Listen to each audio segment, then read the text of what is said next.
Well, hello, and thank you very much for inviting me to be here today to talk about one of my favourite passions, and that is strategic planning. So thank you very much. I guess from a corporate governance point of view, I see strategic planning as board's prime responsibility. If a club is to grow and prosper, well then you must have some defined ideas about your future. Strategic planning is a process that helps the club decide where it wants to go, when it wants to get there, and how you're going to get there. The planning also helps you understand the nature of your business and the business environment in which you are in. It enables you to make the most of what you have, and it helps you to do things better. Strategic planning should not be confused with a business plan or an operational plan. Strategic planning is very much about the big picture, the long-term future. It's no accident that the majority of successful clubs in Queensland, irrespective of their size, would work to a strategic plan. Some of them have done so for over 10 years. And some of them have got strategic plans going out 20 years. Long-term strategic planning is far more important today than it was 10 years ago. We are much bigger businesses, and it is more complex going forward. As clubs have grown in size and complexity, well then future development requires much longer forward planning than we would have previously been involved with. Particularly if you get involved with projects, building projects, planning approvals. Any of you who have been through that process will know what a long, protracted process it can be. At the end of the day, strategic planning is about getting results, and it's not about just writing a heavy document and sticking it in a top drawer and patting yourselves on the back because you've done a strategic plan. It has to be a live document. It is about getting results and taking your club forward. In order you can best satisfy the needs of your members and the community.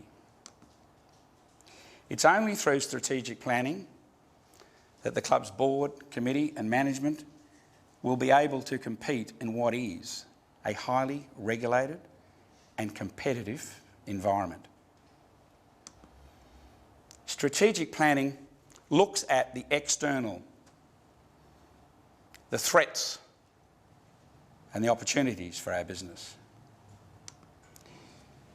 whilst also making an internal assessment of what are our strengths and what are our weaknesses. And that requires a bit of navel-gazing sometimes for directors and managers to have a look at their operation and identify what their weaknesses are. That process is referred to the SWOT: strengths, weaknesses, opportunities and threats. The SWOT will enable you to shape the club's business direction. It will identify the areas in which you should be going and shouldn't be going. The planning process itself will document how you're going to implement your strategies, how you're going to maintain an ongoing review, and how you're going to maintain an evaluation of that plan in order that it continues to be a live document. The strategic plan should provide the backbone for everything you do. It will determine the direction you are going, and therefore you should make sure everything you do is in the direction that your strategic plan has given you. All levels of the club must have an opportunity to be involved and feel a sense of ownership of the process and the plan if it's to be successful. It cannot be a one-man band plan. It will not work.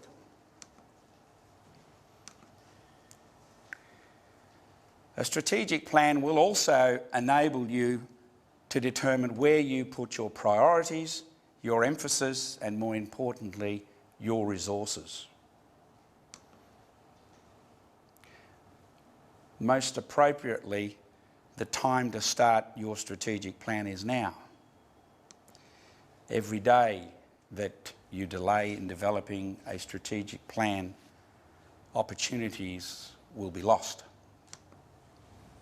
Strategic planning is only successful when the persons required to implement the strategies have a sense of ownership of that process. Again, I come back to this emphasis of making sure it is not a one-man band or written by one individual. A workshop for strategic planning would want to include a range of stakeholders. Obviously, the club's board management, representatives of the operational staff. You may want to include some key advisors, which could be your bank, your accountants, suppliers, and particularly perhaps your local politicians. If you can get your local politicians involved in this process so that they get an understanding of where you're taking the club, it'll help you to form a closer relationship with those politicians. You may not want to have them there for the whole process, but certainly give them an opportunity to come and make a presentation to you about where they see your club in their community and where they see the future of your club in the community. For a strategic planning process to be successful, ideally you want an independent facilitator. Someone perhaps who doesn't have a close relationship with the club, but has a bit of an understanding about our industry and can be impartial in developing the strategic plan with you. The facilitator should be there merely to guide the discussion throughout the workshop and following the agenda,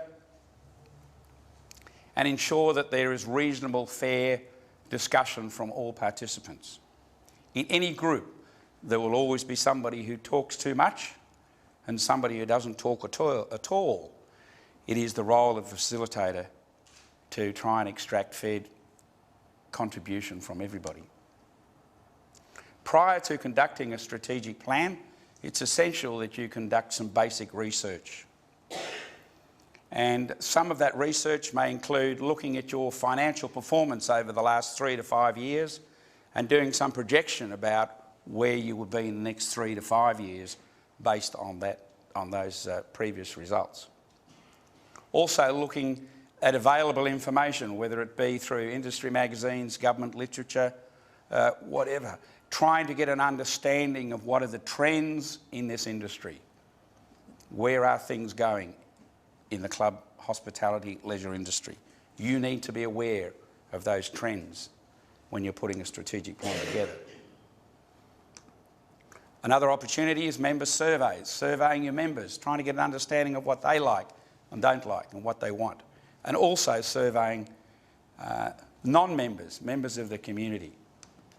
Board members and the management and the facilitator are the people who should put the agenda together to make sure it includes all the issues that you want to discuss.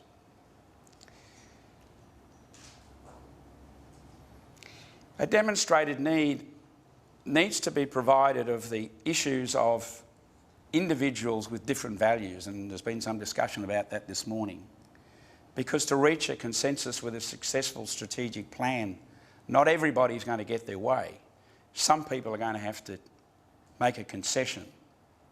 It's about making a decision at the end of the day as a group. Again, the group has to acknowledge and listen to other people's values as part of the process. One of the most significant research tools that you need to conduct prior to a strategic plan is the demographics. Getting an understanding of the demographics of your 5 and 10k radius. Most clubs get 80% of their business from within a 5k radius. You need to look at your members. How many have you got? Where do they live? What's their age groups? How often do they visit the club? How much do they spend per head? Where do they spend it? How do they get to the club? All that sort of information is vital research prior to conducting a strategic plan. The first board meeting after you've conducted a plan is certainly to table that document and move a motion for your club to accept it and formally adopt it as your club's strategic plan. then any changes that are required to that plan should be moved as amendments to the plan to keep it live. This process will assist in the planning being part of the club's ongoing strategy, irrespective of how many of the members of that committee may change through elections. And the challenge for a strategic plan is to be able to take it through various elections and various committee members. It needs to be reviewed constantly.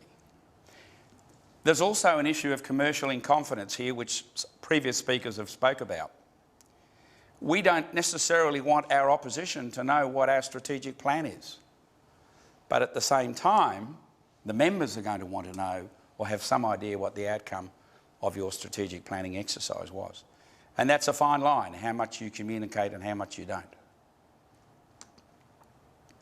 The plan should be reviewed at least every 3 months at a board meeting.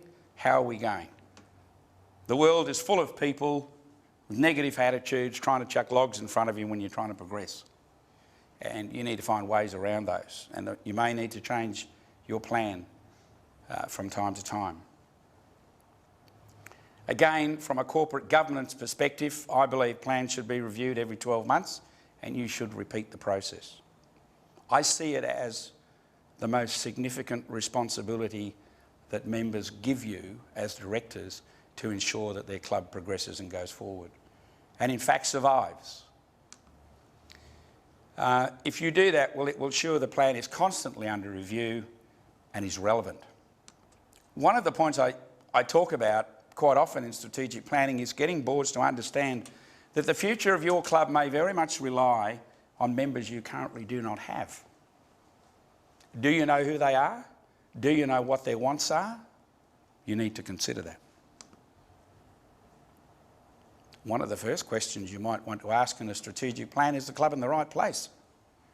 We have many clubs in Queensland who should have moved 5 years ago. There are at least 4 clubs that I'm aware of who have purchased significant pieces of land to relocate their clubs into a better environment. Do we have enough parking? I don't think any club in Queensland has enough parking. Why? Because we didn't anticipate the amount of parking we would need to have. Best case scenario, we say that you need at least 2 bays per machine. If you're involved in sporting activities, you need more to accommodate the sporting fraternity. If you have function facilities, you need more parking to accommodate the function people. How are we going to get that? Sporting clubs, are they capitalising on the parents of the juniors that are members of their club? Many sporting clubs don't. Will golf clubs survive on just membership fees? No. So what else are they going to do? And they need to do some strategic planning to determine how are they going to survive in the future. You need to be aware of dominant individual with passion for a one-off concept. There is a club in New South Wales that has 8 international squash courts. The president of the day was a champion squash player in New South Wales. Those squash courts today are used as storerooms. What's the future for bowls clubs? We have 490 odd bowls clubs in Queensland. Half of them, I suspect, will not survive the next 5 to 10 years. Some of them will, and some of them are being very progressive. Those are the ones that have done a strategic plan and know where they're going. It's not relevant to your size.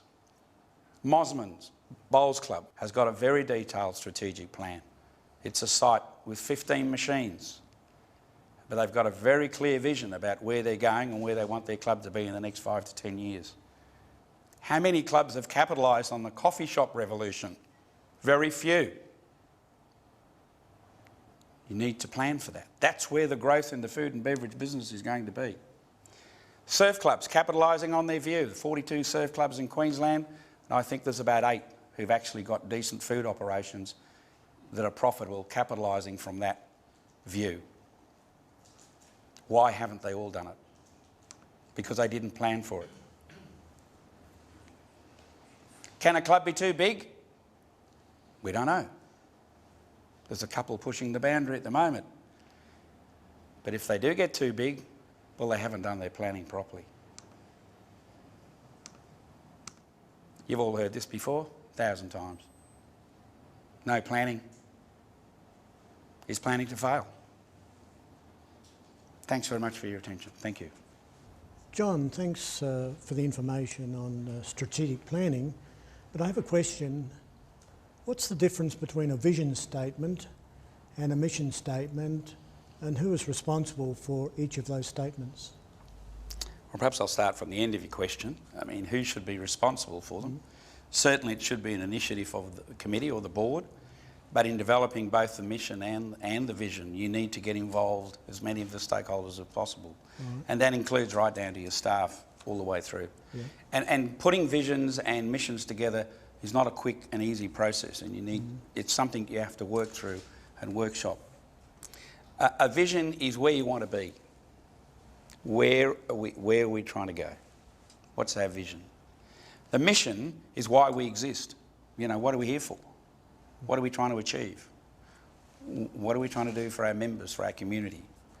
And that's really what your mission statement should convey.